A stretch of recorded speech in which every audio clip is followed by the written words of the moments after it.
Hello po, please support Rock PH. Sa pong kalingap na sugid na taga-subaybay, please support po ninyo. When you're near, I'm just not the same. I try to hide it. I try to... Carla Halaka. Grabe to, may escort na sa paparating na 18th birthday niya. Wow! Sino kaya itong lalaki na ito na napakaswerte na maging escort niya ang ka-lookalike ni Liza Soberano?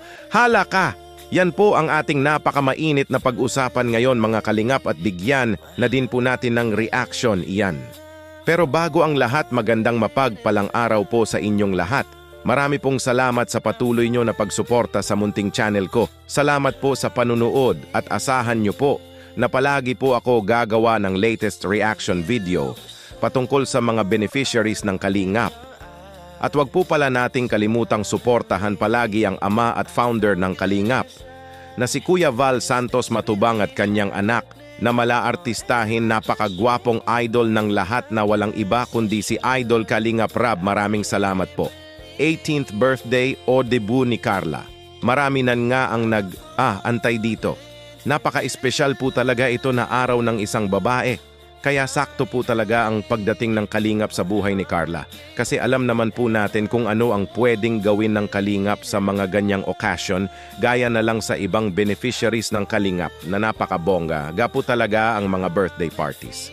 Kaya siguro naman ay umaasa po tayo at nag-expect na bongga din po ang maging birthday ni Carla. Kaya kung excited ang lahat sa debut ni Carla, ay siguro naman marami ang excited din kung sino ang maging escort niya.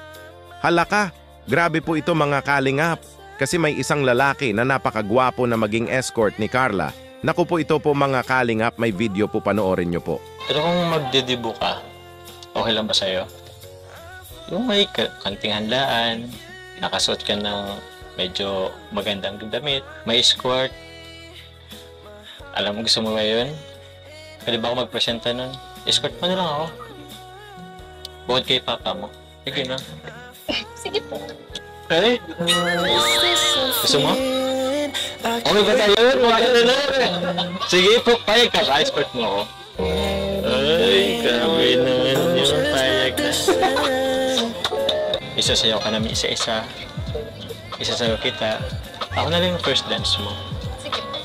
Sige. Yes. Wow! Si Kuya Jomar pala ito. Grabe po talaga ito, nakaka-excite. Wow!